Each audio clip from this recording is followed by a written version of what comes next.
Buenas tardes, compañeros. Hoy vamos a hablar sobre la transferencia horizontal de genes, de la flexibilidad evolutiva a la progresión de la enfermedad.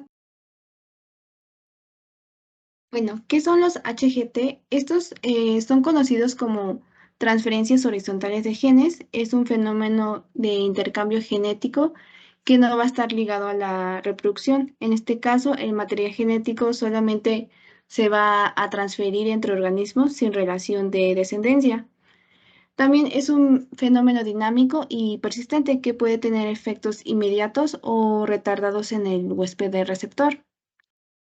También, aunque la transferencia horizontal de genes es más común entre bacterias, principalmente en el grupo Archaea, también ocurre entre organismos como lo son los hongos, plantas y animales que actúan como receptores. Se describió por primera vez en 1951 en la bacteria causante de la difteria y desde entonces se ha descrito distintos mecanismos por los cuales ocurren, como son la conjugación. Este es un mecanismo en el cual la información genética es transportada a través de una estructura específica. En la traducción, los virus van a transportar genes desde un organismo a otro. Y por último, la transformación en la cual la bacteria con cierta permeabilidad en su pared va a permitir la entrada de los ácidos nucleicos al interior de la célula.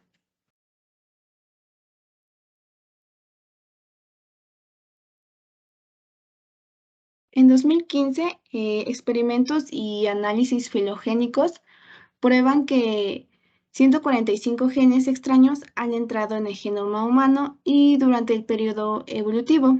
2 años más tarde, se mostraron que el genoma humano ha incorporado solo genes extraños mitocondriales y vectores retrovirales. También se demostró que la transferencia horizontal de genes va a estar involucrada en la evolución del genoma de las bacterias, como también la prevención del daño del genoma, la resistencia a los antibióticos, la virulencia y la compatibilidad de estrés ambiental.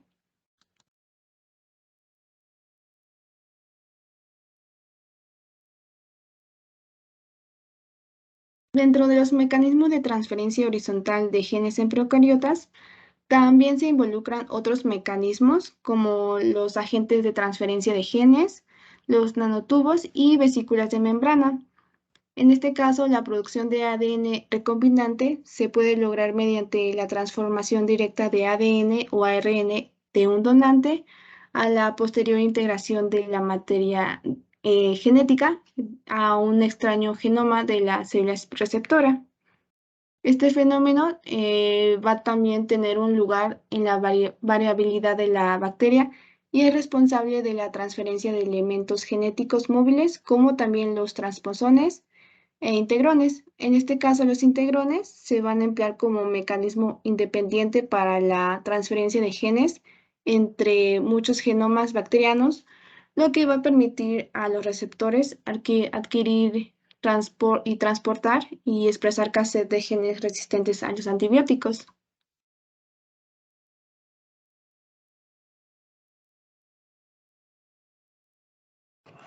Ese intercambio de genoma trae ciertas consecuencias que son muy puntuales y pueden ser beneficiosos para la ciencia, pero últimamente se han encontrado muchas consecuencias que son negativas para el ser humano. Dentro de ellas está la adaptación ambiental. Esto provoca que los genes que se intercambien entre las bacterias o los organismos le dan cierta resistencia a ciertos ambientes. También puede darse islas de patogenicidad, la isla de patogenicidad es una fracción del ADN que le proporciona al organismo una resistencia perdón, una forma de patogenicidad o una forma de sobrevivencia en un organismo que esté infectando. También pueden convertir las bacterias inofensivas en patógenas y sirve de adaptación y evasión de antibióticos. También, como ya he mencionado, se puede realizar una transferencia de genes de toxicidad que pueden expresarse, por ejemplo, toxinas en bacterias que originalmente no lo hacían. Por eso es muy peligroso este tipo de transferencias. Algunos de los organismos más peligrosos puede ser Enterococcus fecalis y Vibrio cholera. Por ejemplo, estos utilizan mecanismos, este mecanismo obteniendo cierto tipo de resistencia en diferentes ambientes. Más que nada, Enterococcus fecalis se ha obtenido que se han encontrado estudios donde estos han aumentado en gran medida su resistencia en el tracto digestivo. Streptococcus pneumoniae inyecta, por ejemplo, toxinas a células cercanas o vecinas y extrae su contenido genómico. Así hace una recombinación de estos y adquiere ciertas características. Bueno, esto depende de las cepas, pero se han demostrado cepas más virulentas que otras. Por ejemplo, también Acinetobacter bailey, lisa y como depredador de E. coli, generando la disminución de estas, por lo que se genera una competencia en el ambiente. Y, por ejemplo, Acinetobacter adquiere ciertas resistencias de E. coli, recordando que E. coli es una enterobacteria. Como habíamos mencionado, también puede haber un intercambio entre células procariotas y eucariotas y a veces suele ser muy peligroso, por lo que, por ejemplo, se tiene que los tardígrados, perdón, son unos organismos extremófilos, ya que estos pueden sobrevivir en temperaturas extremas, pH muy bajo o muy alto y en ciertas condiciones que normalmente otros organismos no pueden resistir, que normalmente se consideraría como estéril, pero estos organismos no. Y se sabe que estos organismos han obtenido sus genes de esta manera, haciendo un intercambio, y se sabe que alrededor de un sexto de sus genes se obtuvo de bacterias, plantas, hongos y otros organismos pertenecientes a las arqueas. Y esto fue muy importante y muy sorprendente, ya que fue la cantidad máxima en ese tiempo. Bueno, fue casi el doble de la cantidad máxima que se había conocido hasta ese entonces de un intercambio genómico. También, por ejemplo, monocerocomonoides, es una célula, bueno, es eucariote y anaerobio, y ha logrado sobrevivir incluso sin proteínas mitocondriales. O sea, ha encontrado un mecanismo diferente obteniendo genes por intercambio genómico, que le han permitido no tener mitocondria. Este intercambio suele ser muy peligroso para nosotros, ya que existen intercambios de genes de resistencia a fármacos, también nombrado en inglés ARG. Por ejemplo, los hongos suelen ser muy peligrosos, ya que estos tienen muchos genes que, que expresan proteínas de evasión contra los antibióticos. Bueno, estos hongos inducen normalmente la transferencia y la distribución de las bacterias en diferentes partes del suelo, ya que tienen diferentes genes contra fármacos, y por lo que inducen a que las bacterias por sí solas, por donde han estado los hongos, al llegar estas bacterias, hagan un intercambio por los diferentes mecanismos ya mencionados. También hay actividades humanas que ahorita les menciono. Por ejemplo, el uso descontrolado de antibióticos. Se sabe pues que una automedicación genera una resistencia de estas bacterias hacia ciertos, hacia ciertos antibióticos. También los alimentos en cadena es un factor muy importante. Se refiere a la obtención de un alimento en un lugar de origen, pero este se transporta, y todo ese mecanismo de transporte también puede generar cierta resistencia, ya que el tiempo de exposición a estos también es mayor. El riego de plantas es un factor muy, muy importante, ya que muchas veces se hace con aguas residuales y también con estiércol animal, y estos están contaminados con diferentes bacterias que tienen genes diferentes, y que son muy efectivos en la diseminación de los genes contra la resistencia de antibióticos. Y hay diferentes cambios entre estas bacterias de proteínas y genes, por lo que la abundancia de bacterias aumenta la probabilidad de que haya un intercambio genómico.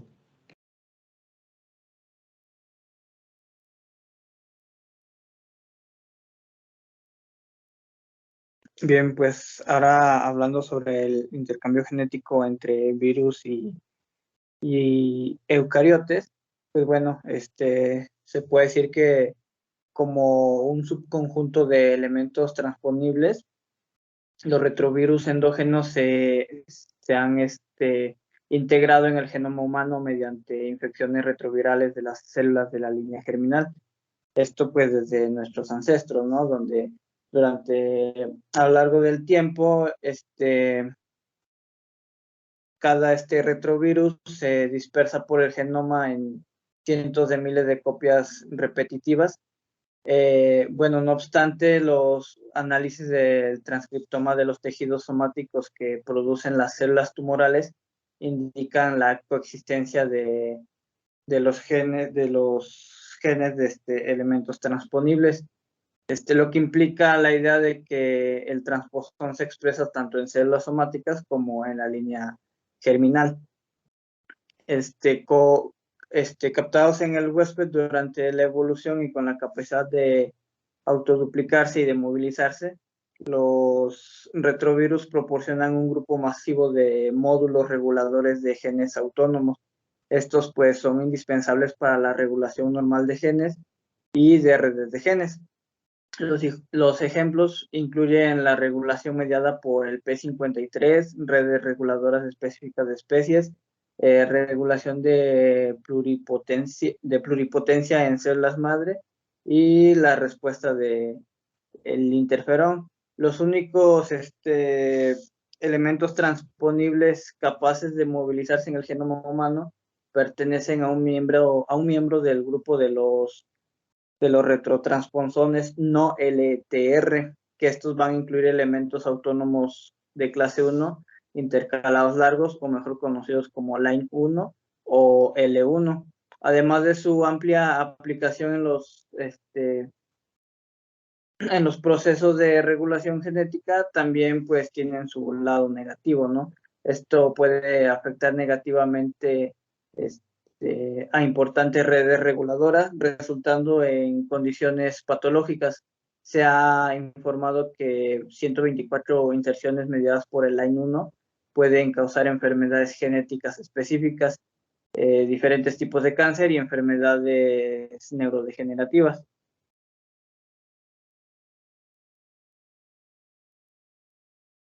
Bien, pues el impacto de los retrovirus endógenos en el cáncer va a ser pues la siguiente, ¿no?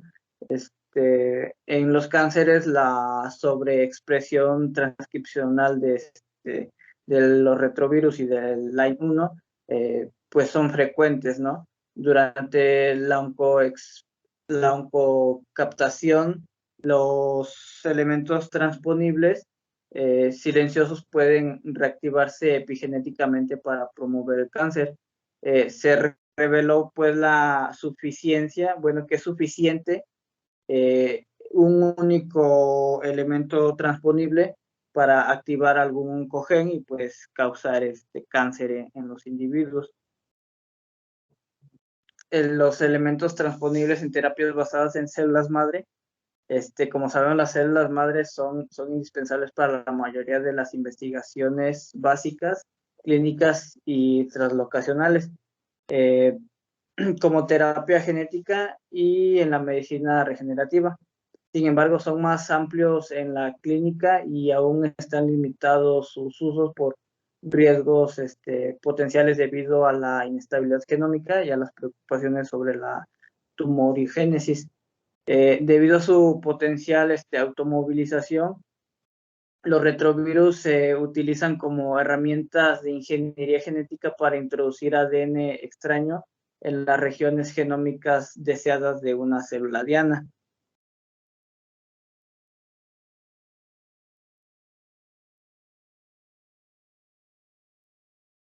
También tenemos lo que son los trastornos genéticos humanos. Estos, pues bueno, es la movilización aleatoria de los line 1 en nuestro genoma y puede dar lugar a numerosos trastornos. Estos trastornos pues son causados por la actividad mutagénica de los retrotransponsones que no son LTR. con una tasa de 1 a 250 mutaciones patogénicas en humanos. Estas son debidas a eventos de retrotransposición mediados por los LAIN1. Además del cáncer, como ejemplo típico de cambios mutacionales epigenéticos aberrantes, la inserción de los LAIN1 también está involucrada en la patogenia de varios trastornos genéticos. Algunos de ellos pues surgen de la adición o de lesión de pares de trinucleótidos que afectan la expresión del gen correspondiente. Ahora vamos a hablar del intercambio genético entre una célula eucariota con otra célula eucariota. Esta implicación de las herramientas de transferencia genómica horizontal va a promover la aparición de rasgos beneficiosos, tanto en enfermedades relacionadas con los humanos como en el impacto de la naturaleza. Un ejemplo son las plantas parásitas, las cuales tienen como característica que van a obtener alguna de todas las sustancias nutritivas que necesitan para su desarrollo de otra planta. Y este mecanismo se manifiesta por medio de la aceptación de una gran cantidad de genes de forma horizontal. Este intercambio de genoma se debe en parte a la dependencia alimentaria de su huésped. Las plantas parásitas van a penetrar en los tejidos de las plantas donantes para ingerir los nutrientes junto con su material genético. Por lo tanto, pues el monitoreo de la aplicación de la transferencia horizontal de información genética va a ayudar a controlar la generación y función de las plantas parásitas, que actualmente es uno de los problemas agrícolas más importantes, ya que pues el ADN transferido puede conducir a la evolución adaptativa de las plantas receptoras. También tenemos como ejemplo la evolución del cáncer. Esta es una enfermedad que se da por medio de una manifestación de transferencia horizontal de genes, donde estudios recientes de células cancerosas interactúan y envían señales para transformar células normales a células displásicas. Esto es importante ya que estos eventos están activamente involucrados en la proliferación celular y puede ocasionar un brote de metástasis. Experimentos anteriores indicaron que el ADN oncogénico puede transferirse a las células mediante la fagocitosis de cuerpos apoptóticos. Por lo que, pues, vamos a hablar también de los mediadores de la transferencia de genes horizontales en células eucariotas, y uno de ellos son las células apoptóticas, las cuales, pues, son derivadas de células tumorales y que pueden transferir lateralmente la información genética a otras células, ya que se ha demostrado que transportan diferente genoma como el ADN, ARN y proteínas. Además, pues esto altera los cambios de membrana y pueden inducir a las células vecinas que sean fagocitadas y por lo tanto, pues proliferar las células cancerosas. Sin embargo, pues la transferencia de información mediada por apoptosis, pues no siempre va a ser patológica, ya que como es el caso de la remodelación ósea, que ocurre cada 2 semanas en el organismo, se produce una gran cantidad de estas células y pues las cuales pues tienen un beneficio. Por otro lado, tenemos otro mecanismo, el cual tiene una relevancia biológica, que son llamados exosomas. Estos se van a manifestar por medio de la comunicación intercelular, ya que pueden transportar diferentes tipos de materiales, como son también proteínas, ARN y DNA genómico. Estos exosomas van a estar presentes en todos los fluidos de los animales vivos, lo que pueden traducirse en el desarrollo del cáncer, así como en su adaptación. Sin embargo, pues estos también tienen un mecanismo muy específico de receptores que se pueden controlar con agentes quimioterapéuticos para la disminución de células tumorales. Por otro lado, también no siempre va a generar un un daño como es el cáncer en este caso, sino que también los exosomas son utilizados como un vector natural y que no son tóxicos para inducir cambios a largo plazo en células receptoras. Y pues estas se aplican en la terapia génica como una alternativa para evitar procesos laboriosos y lentos como lo es la clonación de genes. Por último, cabe resaltar que el estudio de la transferencia horizontal de genes es un tema actual y controversial debido a que, por un lado, entendemos que la vida es un microambiente dinámico que está en constante cambio y existe esta adaptación de los microorganismos a las nuevas condiciones. Y la transferencia de genes, pues, nos da un enfoque eficaz para proporcionar dicha ventaja de supervivencia, ya que va a alimentar la innovación y la diversidad en la naturaleza. Sin embargo, muchas veces los efectos que implica va en contra del beneficio de supervivencia de otros seres vivos, como somos los humanos. Por lo tanto, pues es importante que como futuros científicos logremos comprender sus mecanismos de transmisión para aplicar una ventaja y oportunidad para ofrecer un beneficio a la sociedad, para generar métodos de la terapia génica más eficientes y económicos para el tratamiento de enfermedades que están relacionadas, por ejemplo, con una deficiencia enzimática, como lo son los trastornos metabólicos, aplicarlo como una alternativa para la resolución de resistencia a antibióticos o incluso para el tratamiento del cáncer.